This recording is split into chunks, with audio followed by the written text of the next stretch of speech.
Sonoro.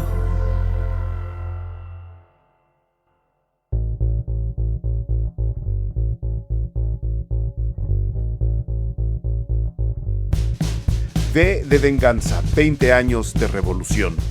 Un revolucionario anarquista se enfrenta a un estado fascista. Él, simplemente conocido como V, quiere liberar a Inglaterra del totalitarismo y la intolerancia y con ella levantar al mundo entero. Pero su camino estará lleno de dificultades muy difíciles de prever. El rodaje de V de Venganza, la película que cuenta esa historia, también estuvo lleno de penurias. Desde un guión rechazado por Alan Moore porque, según él, se separaba demasiado del cómic escrito por él y que fue la inspiración para la película, hasta un rudo proceso de doblaje de los diálogos de nuestro antihéroe encarnado por Hugo Weaving.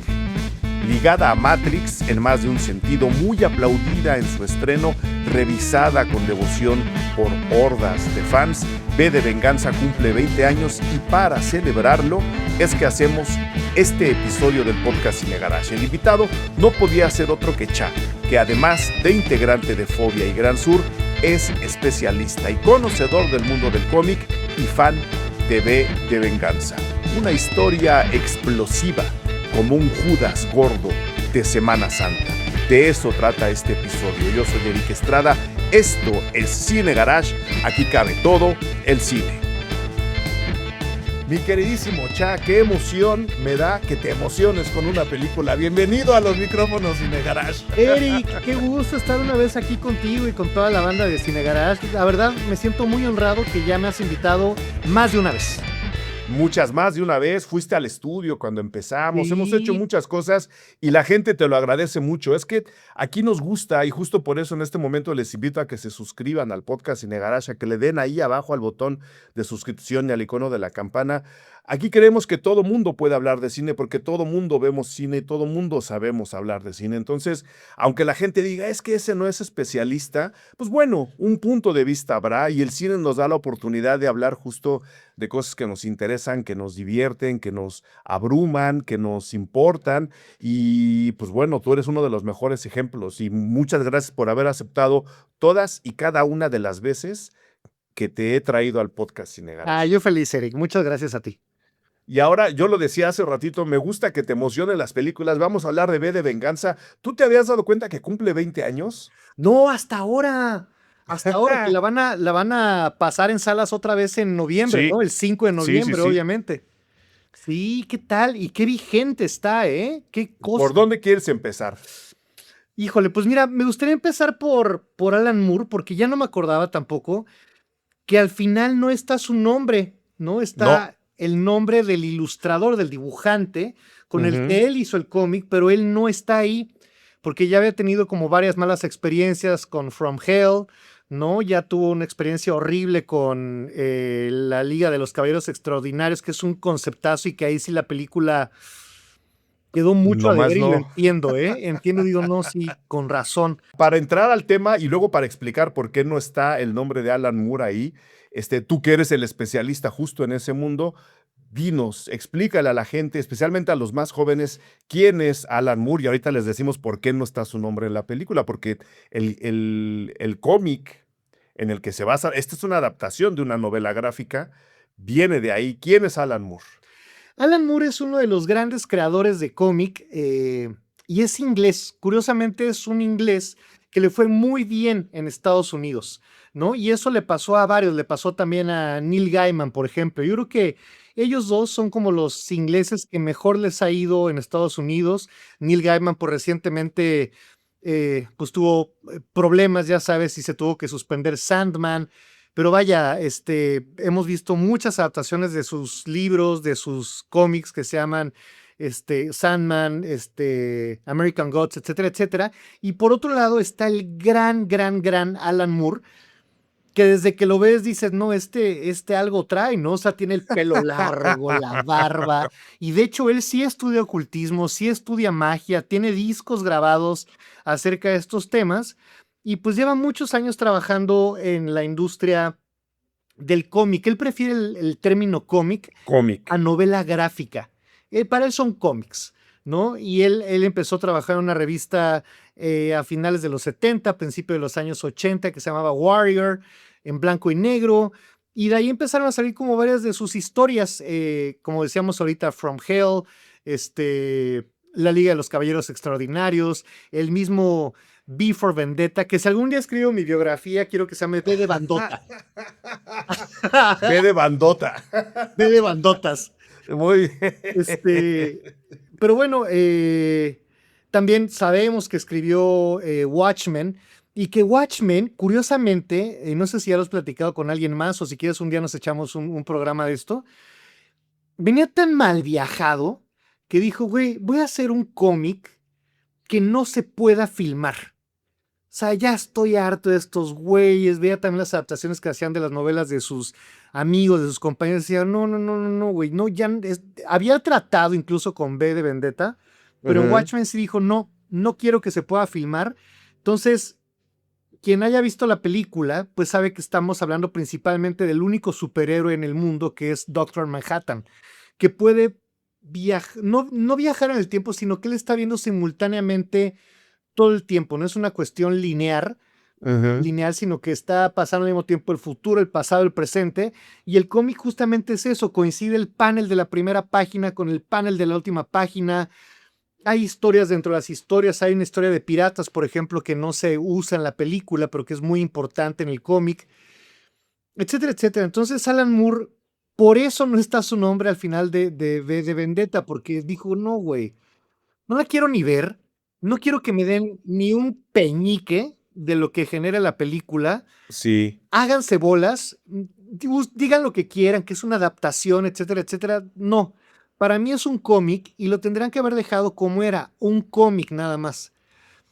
En mi opinión, creo que es una muy buena adaptación. Hay ciertos cambios, obviamente, como se tiene que hacer. Siempre una adaptación, si adaptas un libro, un cómic, y luego ese cómic lo haces una obra de teatro, y luego esa obra de teatro lo haces un musical, y luego haces una película, pues obviamente cada formato tiene sus requerimientos y su manera de hacerse, y cada director va a darle lo que él ve, etcétera, etcétera. Entonces, pero bueno, para él sus creaciones son bien importantes. En el mundo gabacho, por ejemplo, fue donde pudieron terminar V for Vendetta porque se había quedado como a la mitad en Inglaterra. En Estados Unidos le sueltan a Superman, como que es el personaje pues, más importante de los cómics en Estados Unidos, para contar su última historia antes de que rehicieran el origen de Superman otra vez. Él, digamos que cierra la historia de Superman desde 1938 hasta, no me acuerdo el año exactamente, en los 80s, pero imagínate, son 50 y tantos años. Claro, pero él no es el que lo mata. No, él hace la última historia de Superman. Si lo pueden buscar y leer, es hermoso porque de alguna manera todo pasó. ¿Sabes? Cosas ridículas como Krypto, el super perro, que lo vemos ahora de regreso y es como un homenaje a todo esto, pero en algún momento Superman tuvo un caballo, tuvo un gato, tuvo un chango, tuvo un perro y todos eran kryptonos. O sea, eso de que Superman, el último kryptoniano, naranjas dulces. Nada. O sea, varios, ¿no? Y no nomás humanoides, sino que también pues había como unas razas muy parecidas a las que tenemos aquí en la Tierra. Entonces Alan Moore hace esto y luego también hace algunas cosas con este personaje muy raro, muy bizarro, que es Swamp Thing, la cosa del pantano. Entonces es bien padre cómo de repente toma estos personajes y los hace, les saca carnita. Por ejemplo, hay uno que se llamaba originalmente Marvel Man, que luego le tuvieron que cambiar el nombre a Miracle Man por problemas con precisamente Marvel, pero estaba inspirado en Shazam, el Capitán Marvel. Y cómo tiene el Shazam, quien lo conozca, pues, y se acaba de hacer una película recientemente también de Shazam, pues es un héroe muy naive que demandaron porque era muy parecido a Superman y era un niño que se convertía en Shazam y después el Shazam era como su papá, ¿no? Como él veía a su papá. Era muy bonito, pero él de repente saca esta otra parte de Shazam, muy Alan Moore, como esta parte oscura.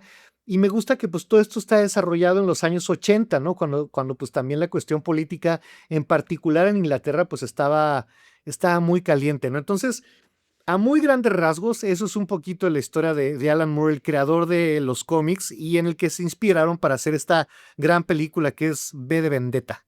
V de Vendetta, que, como decías, y ahora que contextualizabas a Alan Moore, tiene una carga política tan viva que, habiendo dicho por qué no está su nombre, en la historia oficial dice que alcanzó a leer una primera adaptación que habían hecho por ahí, antes de que las hermanas Wachowski metieran mano finalmente, y dijo, como tú dijiste, esto no, o sea, mi guión, mi cómic no está en ese guión, no quiero que esté en ese guión, entonces hagan lo que quieran, ni siquiera me mencionen, ¿no?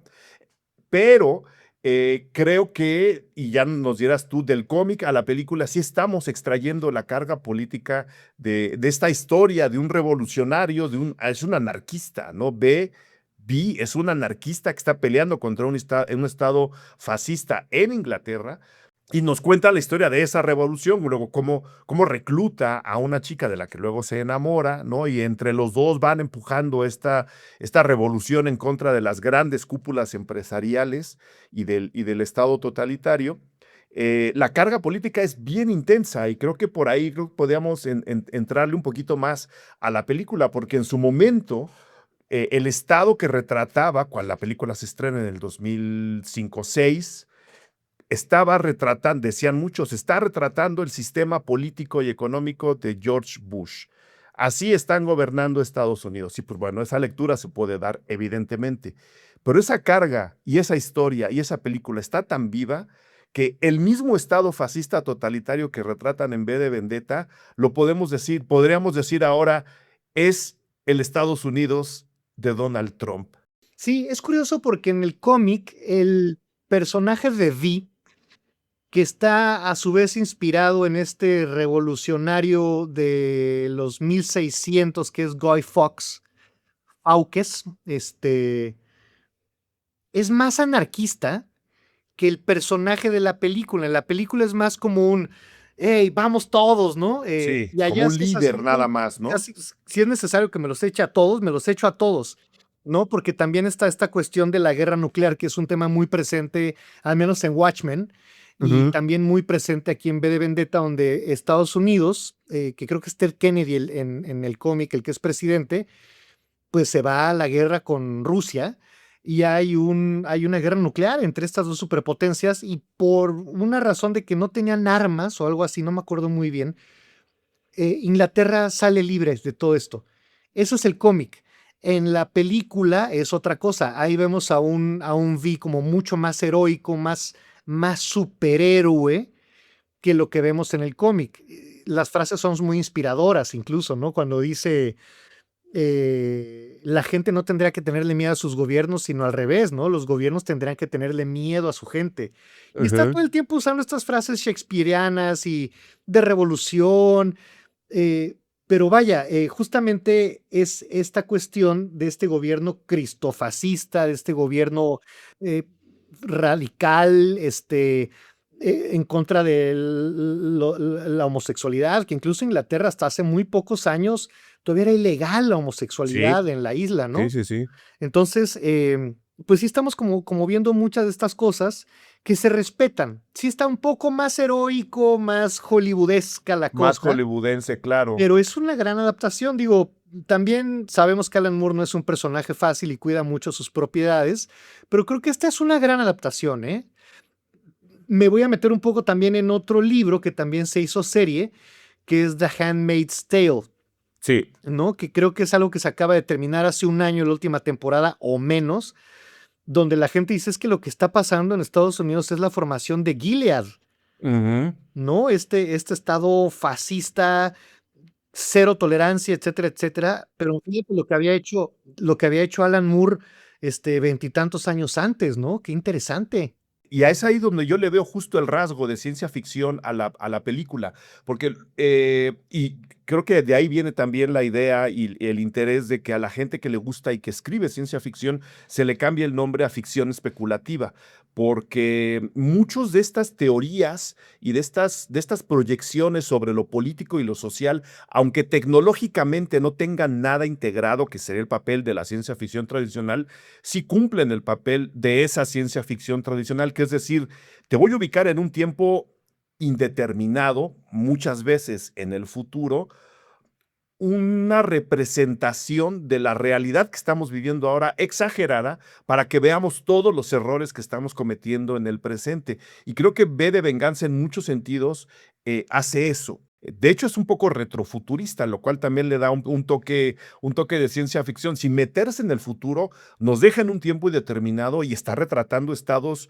completamente vivos, no solo de su momento, y es lo que más me inquieta, no de la película, sino del mundo, sino también del nuestro. ¿A ti te gusta el toque retrofuturista de la película? Me encanta porque a pesar de que es una película que, como dices, se hizo hace veintitantos 20 años años, 20 y cacho, sí. y que están de alguna manera viajando de los 80s a principios de los años 2000, pues ya vemos muchas de las cosas que tenemos ahora, ¿no? Vemos el interlink que ellos le decían, ¿no? Pues que es la internet, ¿no? Que en aquella época ya existía, pero no estaba Pero tan no al como alcance ahora. como la tenemos ahora, ¿no? Que aquí tenemos todo. Celulares, por ejemplo, también, ¿no? Correos electrónicos, reconocimientos faciales, o sea, me gusta mucho y creo que también es un tema de las influencias que tuvo Alan Moore para hacer esta serie y que vemos en otros trabajos de él, ¿no? Por ejemplo, pues la Liga de los Caballeros Extraordinarios, el mero mero es el Capitán Nemo, Sí, que a fin de cuentas, pues es un personaje de uno de los grandes de la ciencia ficción, ¿no? De Julio Verne.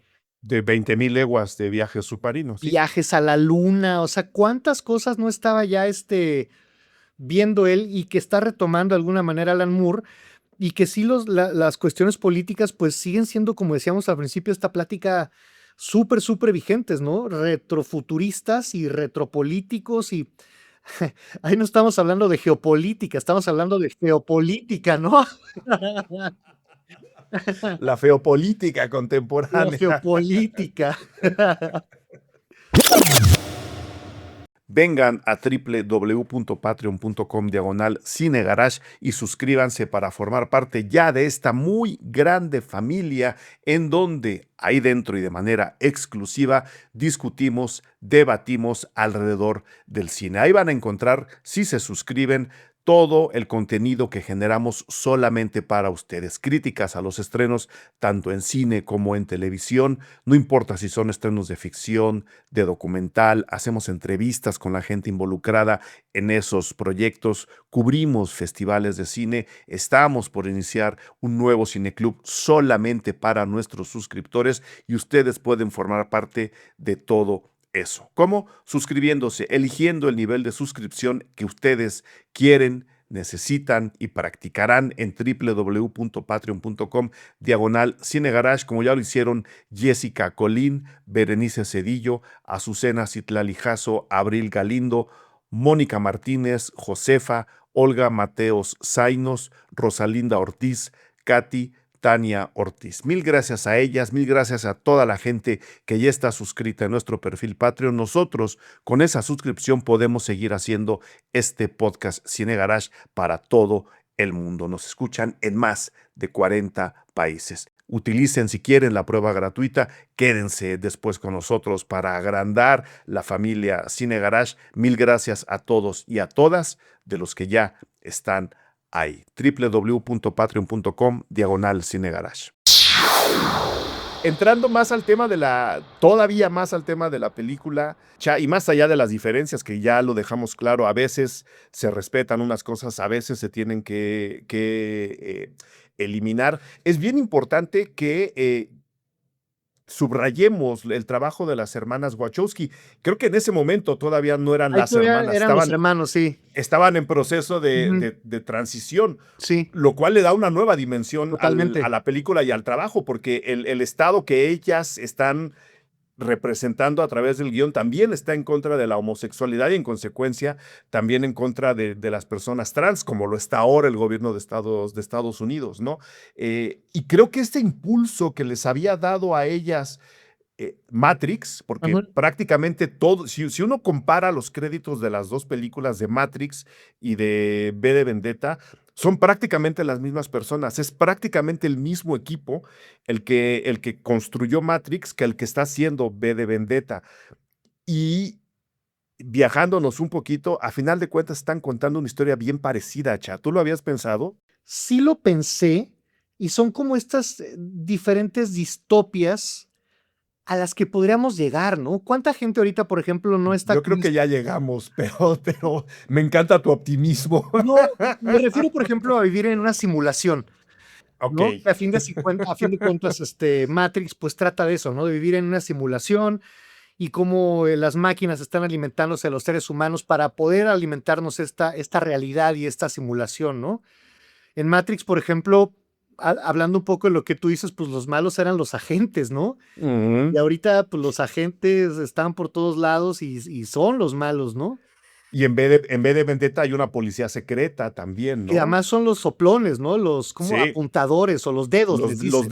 los dedos les dicen. Sí, entonces, pues ahorita pasa un poco eso, ¿no? Y pasa un poco también lo que pasa en Black Mirror y pasa un poco, pues estos futuros distópicos que puede ser uno o el otro, ¿no? Digo, yo, por supuesto, no creo que estemos viviendo en una simulación, pero vaya, vamos a ver qué pasa con nuestros vecinos del norte, ¿no? Y las reacciones que puedan tener, porque, híjole, apenas veo un año de Trump, ¿no? Y veo muy difícil Sí. que le apliquen el 25 o que le apliquen el impeachment todavía, porque Ajá. tendrían que pasar muchas cosas, casi casi que J.D. Vance dijera, quítate que ahí te voy, y tampoco es tan buena opción, ¿no? No, tampoco es buena opción. Que creo que ahí es donde podríamos un poco entender la posición anarquista de B en la película, porque el camino político está completamente roto. No hay manera de que ese gobierno cambie de una forma, le vamos a decir, natural.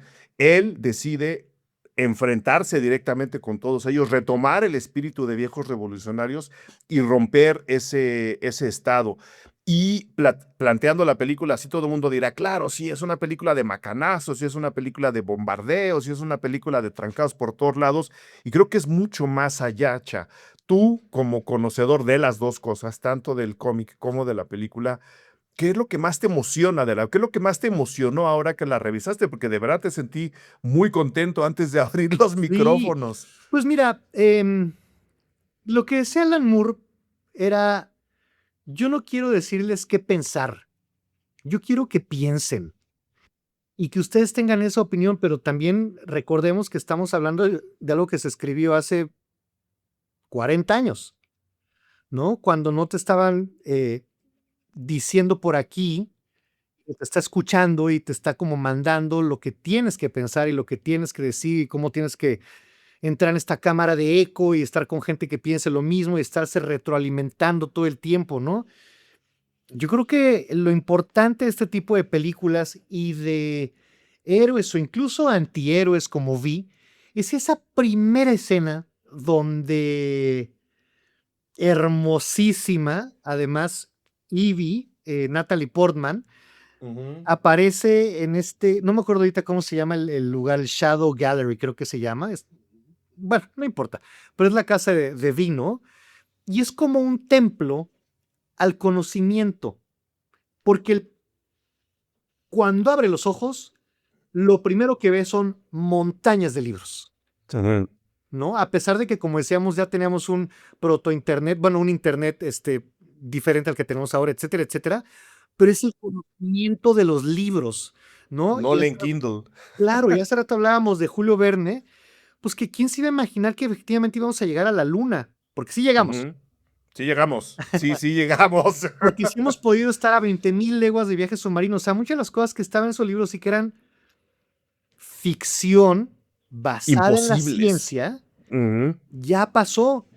Entonces es esta cuestión de imaginación y de creación humana sin alterarse, porque el libro no lo puedes alterar. Un post de Instagram, ay, me equivoqué, le corrijo, ay, ya no quiero decir esto, le corrijo, ay, ya me metí en broncas, lo borro.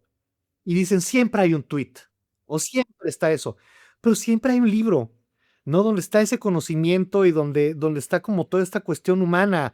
Los discos, por ejemplo, en su cueva también, ahí todavía no existían las plataformas de streaming, etcétera, etcétera, pero la música era tuya. ¿Y dónde la tenía? En una rocola donde dice, aquí hay 872 canciones.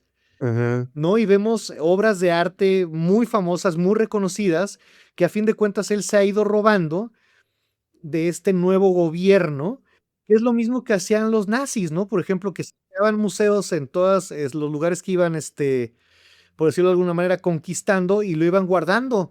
Entonces, la cueva de este cuate era un templo al conocimiento humano, que es mucho lo que hace Alan Moore también. Con la enorme diferencia, para aclarar un poco la personalidad que nos dibuja esa primera secuencia de la película, con la enorme diferencia de que los nazis se robaban el arte para comerciar con él y financiar la guerra. Güey. Lo que hace B es rescatar al arte y mantenerlo vivo, libros, discos, pinturas, esculturas, porque él sabe que el Estado que está gobernando el país en ese momento haría lo mismo que hicieron los nazis y se desharía de ese arte sin darle el valor que le está dando. Y creo que esa primera escena lo que nos dibuja es justo toda la contraparte de los estados totalitarios. Un hombre humanista que sí llega a la radicalización, al anarquismo, que tiene sus ventajas, luego hablamos de política, ¿no? Pero te habla de un hombre que entiende justo lo que tú estás diciendo, la transmisión del conocimiento y la transmisión del pensamiento y el mantenimiento de ese pensamiento. Voy a hacer un pequeño paréntesis ahí, porque también otro personaje que estaba en las mismas era como, digamos, otro lado de la moneda, que era, se me olvida el nombre ahorita del actor, pero que tenía una pareja cómica con Doctor House, con Hugh Laurie, que es el conductor de televisión homosexual al que va a avistar Evie, y que tenía también como su lugar secreto, donde tenía fotos pues de otros hombres, ¿no? Porque él dice, es que si Ajá. lo que yo quisiera lo dijera, no tendría ni programa de televisión, no tendría vida, me matan, ¿no? Entonces ahí tiene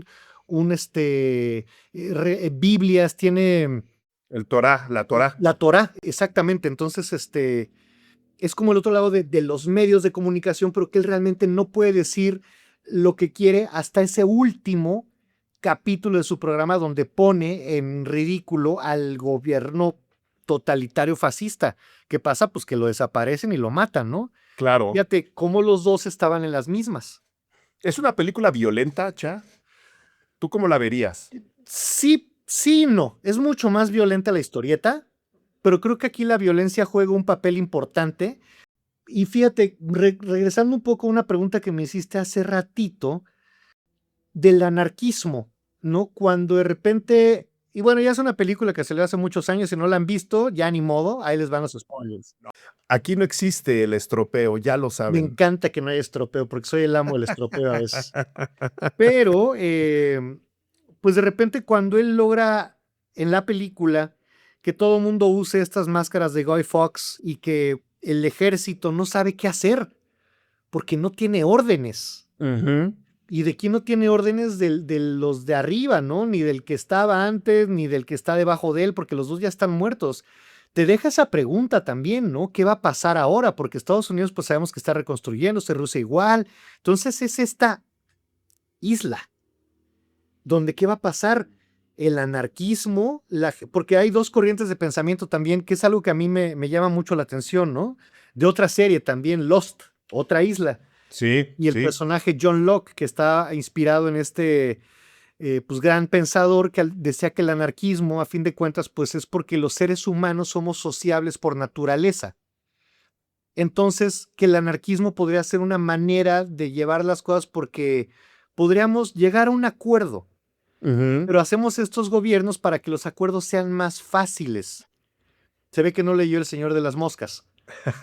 Y por otro lado, no me acuerdo ahorita el nombre del otro pensador que dice lo contrario, que el hombre no es sociable por naturaleza, al contrario, es violento, es agresivo y siempre va a estar buscando estar sobre el otro, y yo primero y luego tú, y entonces por eso queremos gobiernos. Entonces te deja la historia así de, ¿por dónde se va a ir?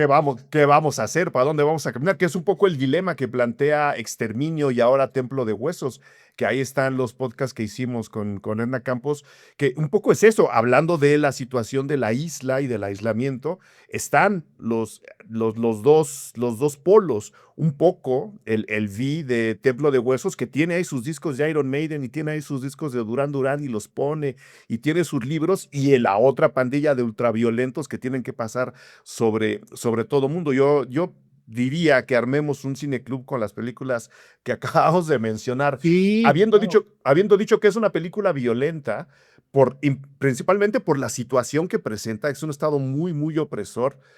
¿El final es esperanzador o no, Cha? Porque ahora muchas películas, en particular las que proyectan estados o situaciones como las de V de Vendetta, siempre terminan por darte un final en el que te dicen, mira, pues sí está gacha la cosa, pero no va a pasar nada. Hace 20 años era bien distinto. No sé cómo veas tú el espíritu de la película. Creo que lo dejan abierto. Creo que lo dejan muy abierto. Porque a fin de cuentas, te digo que aquí el personaje principal, Vi, es más un héroe que tenía pensado todo desde hace 20 años. Porque si te fijas, todo le sale.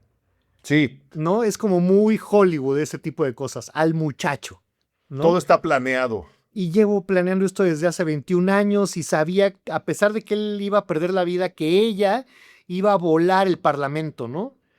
Este símbolo. Bueno, esa es otra cosa, Eric, o sea, está A cañón. ver, Lo que a dice ver. de los edificios y de los simbolismos que representan y el poder y la fuerza que nosotros le damos. Poco tiempo después vino lo de las Torres Gemelas. Sí, sí, sí, sí. Entonces también es otra cosa que dices, cámara, porque ese es otro punto bien importante en la película y en el cómic, a él nunca le vemos la cara y realmente no No. sabemos, o sea, medio en la película te dan a entender de dónde viene, ¿no? Y también está lo del COVID-19, estas teorías de conspiración, ¿no? De cómo el gobierno inglés hizo este supervirus para poder matar 80,000 personas y luego curarlos y luego hacerse ricos. O sea, wow. Yo creo que él tenía mucha fe, él de la película, en la raza humana, en que íbamos a poder empezar otra vez a crear algo nuevo, Y ¿no? bueno. Y bueno, bello y verdadero, como dicen. Que es un poco la comunicación de la esperanza, que es siempre lo que hay que anteponer, en especial ante estados fascistas y opresores. Lo único que se le contrapone a eso es la esperanza. Y lo decía, que no me acuerdo si lo vi en una película, en un documental que acabo de revisar, creo que ayer o algo así, creo que lo dicen en Obispo Rojo, aunque yo ya había escuchado la frase, por supuesto, que además viene mucho del socialismo inglés. La esperanza no quiere decir que te sientes a no hacer nada. La esperanza es lo que te motiva a hacer la revolución. Creer y saber que puede haber un cambio que, aunque no sea total, va a impulsar otros cambios en el futuro. Y creo que también la película va por ahí. ¿En qué debería, desde tu punto de vista, así rápidamente, puntualmente, en qué debería fijarse alguien que no ha visto la película ahora que la van a reestrenar o que la pueden revisar en plataformas? Yo aquí abajo les dejo siempre en la publicación tanto en el Patreon como en la web, las ligas para ver las películas mencionadas en cada episodio. Les voy a dejar donde se puede ver V de Venganza, sabiendo que se va a reestrenar, vayan a verla al cine. ¿En qué deberían fijarse desde tu punto de vista, que conoces el cómic, que viste la película, que te emocionó la película, que te cae bien Natalie Portman, que sabemos que el pobre Hugo Weaving, detrás de esa máscara donde sudaba litros y Qué litros y suerte litros de tiene, agua, ¿no? Que fue él y además la calavera roja en Marvel y no lo ves. ahora esa película desde ese punto de vista será imposible porque todo mundo, o sea, los actores no quieren ocultar su cara, cobran para enseñar la cara, y un papel como ese nadie lo aceptaría, y yo creo que un director, nadie desarrollaría un protagónico con la cara oculta todo el tiempo. El pobre Hugo Weaving tuvo que doblar toda la película ya en postproducción porque se le oía la voz así como todo el tiempo, Sí, entonces tuvo que doblarse a él mismo toda la película, pero bueno, pasó también con Ultron, ¿eh? En Avengers. Y pero esto Hugo ya está más Weaving, para acá. sí, y Hugo Weaving, el mismo Hugo Weaving también pues es The Red Skull, ¿no? El malo del Capitán América. Ahí estuvo otra vez. Sí, Medio lo ves en algunas ahí partes. medio le encuentras la mirada. Pues mira, yo, Eric, sí, recientemente me he dado cuenta, a pesar de que soy un jovenazo de corazón, en el paso de los años, ¿no? Y cómo hemos de alguna manera, en mi caso como músico y en mi caso como diseñador, pasar de lo análogo, de grabar en cinta, pon tú, una y otra vez hasta que estuviera bien la toma, a lo que se puede hacer ahora de manera digital. Lo mismo con el diseño gráfico, ¿no? Que antes tenías que dibujarlo y antes tenías que hacer la letra y la tinta china, etcétera, etcétera. Y ahorita la inteligencia artificial, ¿no? O sea, es una cosa terrible. Entonces sí creo que tenemos que ver varias cosas desde mi punto de vista. Número 1, ¿cuándo se hizo esta película y cómo los efectos muchos son prácticos? Es muy interesante lo bien que se ve para hacer una película que tiene ya tantos años. Y número 2, y creo que lo más importante de todo esto es justamente lo que decíamos hace rato de las ideas y lo que representan las ideas, ¿no? Y que no es muchas veces este culto a la personalidad de una sola, no es el influencer. No. ¿No? Y muchas veces tampoco es lo que representa ese influencer, sino que es un conjunto de cosas. El conocimiento humano de muchos años. Es ese cuarto lleno de libros y tú pensar y tú sacar tus propias conclusiones. Porque ahorita lo más fácil es que todo mundo de repente, y hasta hay memes al respecto, ¿no? Bueno, ahora voy a ser experto en política, ahora voy a ser experto en fútbol, ahora voy a ser experto en energía nuclear. Todo mundo. En viajes a la luna, ahora que están diciendo que nunca llegamos a la luna, ahora todo el mundo es experto en viajes a la luna. Lo repetimos, sí fuimos, sí pasó. Claro, por más que queramos a Kubrick, sí fuimos. Sí pasó. Sí pasó, no lo hizo Kubrick. Pero entonces, para mí eso es como muy importante, Eric, y es algo que he estado como teniendo muy en mente recientemente, ¿no? Esta cuestión de escribir en una libreta, o sea, tener una libreta en lo que ves la tele e ir apuntando cosas, por ejemplo, ¿no? En leer libros, además de que es un objeto hermoso, no estás, o sea, vaya, tenemos esta herramienta maravillosa que es el Internet, pero hay que saber usarla. Exacto. Creo que no hay que creerle todo al Internet, y menos en estos tiempos, y menos en los que vienen, que ya no vamos a saber realmente qué es real y qué no es real, ¿no? Entonces creo que sí es bien importante esta cuestión de las ideas y esta cuestión del conocimiento. Y tercero, el no me tocó. No importa que no te hayan tocado las cosas, no importa que no sea de tu generación, la música, ¿no? El otro día, por ejemplo, estaba leyendo un poco la historia del swing, de la música swing. Era tan transgresor en su momento como el mismo rock and roll o ahora el reggaetón, ¿no? Entonces sí creo que hay mucha historia que tenemos que aprender. Creo que nos tenemos que dedicar un ratito todo el día a leer un cachito de un libro, a escuchar una rola, a tantas cosas de personas que vinieron antes de nosotros, porque se vienen tiempos difíciles. Muy difíciles, muy difíciles. Interesantes, sí, pero muy difíciles, donde vamos a tener que estar muy a las vivas porque no vamos a saber, como decíamos hace rato, si es real o no lo que pasa con la Matrix, si es la simulación o no, o sea. Entonces ese es como mi punto de vista que le diría a las personas que van a ver la película que se claven. Las recomendaciones de B de bandotas. B de bandotas. Ahí está, Cha. Mil gracias por habernos dado este pequeño repaso. Luego la gente dice, no, es que queremos trivia. La trivia está ahí, la trivia la pueden encontrar, la trivia está por todos lados. Aquí lo que nos interesa es platicar al cine desde dentro, lo que nos deja y lo que nos mueve, y creo que el mensaje que acabas de dar es bien bonito y bien importante, Cha. Entonces, te quiero agradecer nuevamente que has estado en un podcast Cine Garage, y ahí iremos apuntando los que vienen. Seguro. Por favor, ya sabes que aquí estamos. Te aviso para la siguiente gira de cantinas. Bueno, está, ya ves, ahí platicamos, hablamos de ahí platicamos, cosas, exactamente. Eso es real, hermano. Eso es real. Gracias. Cuídate mucho, Eric. Gracias. Bye. Gracias por escuchar Cine Garage. Si nos escuchas en Apple Podcast, regálanos una reseña para que más gente descubra este podcast. Suscríbete a Cine Garage siguiéndonos donde sea que escuches este programa para enterarte de nuestros próximos episodios. Cine Garage es parte de Sonoro. Ingresa a sonoromedia.com para escuchar más de los podcasts que aquí se producen.